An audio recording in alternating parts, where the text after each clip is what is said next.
6 habitudes psychologiques qui font d'une personne un loser.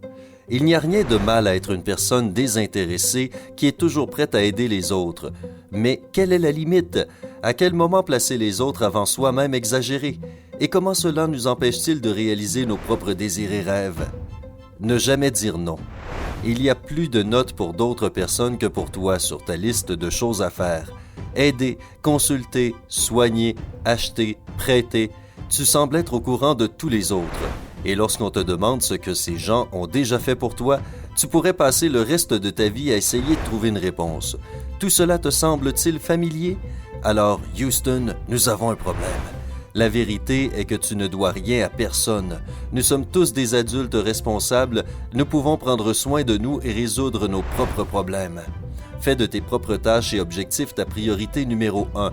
Si quelqu'un essaie de dire que tu es égoïste à cause de cela, ils essaient certainement de manipuler tes sentiments, tout simplement. Avant de tendre aveuglément ta main à quelqu'un, demande-toi si tu fais réellement du bien à cette personne en la sauvant en permanence. Et ferait-elle la même chose pour toi? Si tu ne penses pas, alors cela ne vaut ni ton temps, ni tes efforts, ni tes ressources. Toujours à la recherche d'approbation. Des tonnes de gens luttent avec ce problème psychologique au quotidien. Ils ne se sentent pas assez confiants en eux-mêmes, alors ils essaient constamment d'obtenir l'approbation des personnes dont les opinions sont importantes pour eux. Ils font quelque chose juste pour être félicités ou complimentés par leur patron, collègues, amis ou parents. Il n'y a rien de mal avec une tape dans le dos pour un travail bien fait, mais si tu ne te sens bien dans ta peau que quand quelqu'un d'autre te fait des compliments, alors tu as du travail à faire sur toi-même. Tu dois savoir que tu es assez bon et que tu n'as pas à le prouver. Au lieu de chercher l'approbation, utilise ton énergie pour travailler vers tes objectifs et tes rêves.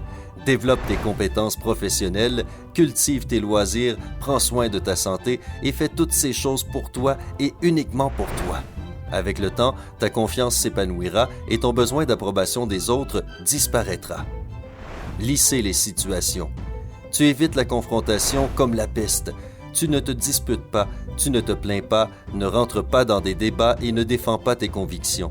Il est plus facile pour toi d'accepter la situation, d'avoir de la patience et d'être la bonne poire pour ne pas provoquer de conflit. Mais si tu ne fais pas valoir ton opinion, personne ne saura jamais que tu en as une. La solution est donc simple. Défends ce en quoi tu crois. Comme toute personne, tu mérites le droit d'avoir un point de vue et d'être entendu. Et qui se soucie si quelqu'un n'est pas d'accord? Tu ne peux pas plaire à tout le monde. Tu n'as pas besoin de chercher du soutien auprès de ceux qui ont l'air plus forts ou semblent plus confiants que toi. Lorsque tu t'exprimes ouvertement, tu montres ton individualité. Comment quelqu'un peut-il te connaître si tu gardes pour toi tes véritables opinions? N'oublie jamais que le respect mérité est plus important qu'un sourire ponctuel. Te blâmer pour les sentiments des autres. Tu t'excuses souvent si tu ne peux pas répondre à la demande de quelqu'un ou si tu devines par magie ses pensées, ses attentes ou ses sentiments. Colère, offense, tristesse d'insatisfaction, toute émotion négative chez les autres t'effraie et te fait sentir coupable.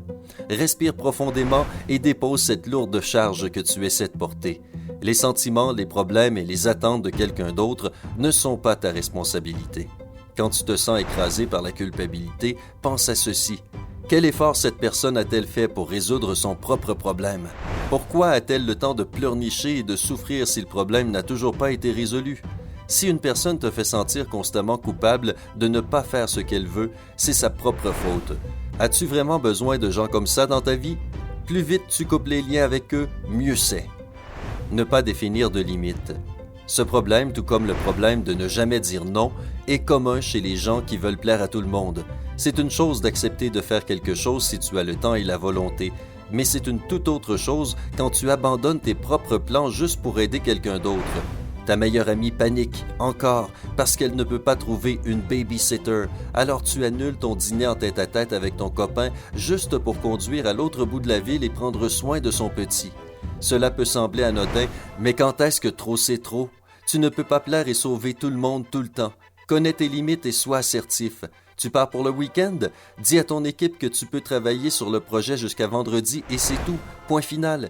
Bien sûr, ce ne sera pas facile puisque tout le monde autour de toi est déjà habitué à toujours te voir débarquer à la rescousse. Mais avec du temps et de la persévérance, cela deviendra ta nouvelle norme.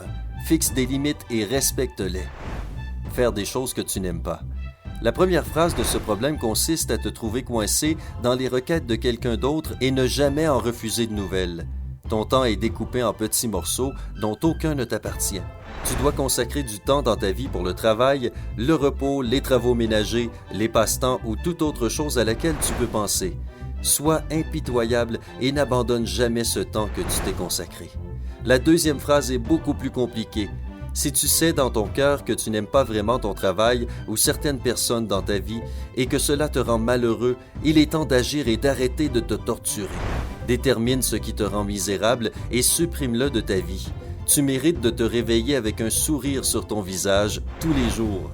Es-tu coupable de l'une de ces mauvaises habitudes? Raconte-nous dans la section commentaires ci-dessous.